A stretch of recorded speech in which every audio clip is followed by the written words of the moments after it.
আমাদের বক্তব্য অত্যন্ত পরিষ্কার যে দেশনায়ক তারেক রহমান আমাদের নেতৃত্ব দিয়েছেন দীর্ঘদিন ধরে প্রবাসে থেকে, তো ওনার নেতৃত্বে আমরা উজ্জীবিত ছিলাম এবং বিগত 5ই আগস্ট আমরা বিপ্লবের মাধ্যমে গণতন্ত্র পুনরুদ্ধার করেছি, নতুনভাবে স্বাধীনতা পেয়েছি। আমরা এখন ওনার আশাতে বাংলাদেশের 18 কোটি জনতা সবাই উজ্জীবিত, তাদের হৃদয়ের স্পন্দন। দেশনায়ক তারেক রহমান আসছে, এই দেশের মাটি মানুষ আজকে হাসবে এবং এদেশের অর্থনীতি, এদেশের সমাজনীতি, এদেশের আইন যত প্রকার যা কিছু আছে সব কিছু সুন্দরভাবে চেঞ্জ হবে।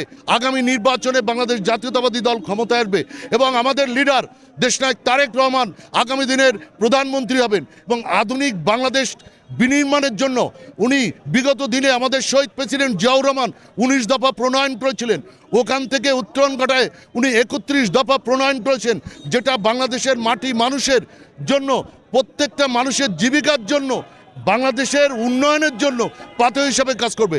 আমরা গর্ববোধ করছি এবং আমরা বাংলাদেশের নাগরিক যে বিগত দিনে আন্দোলন করছি এবং আমাদের লিডার দেশে আসছে, এতে আমরা গর্বিত।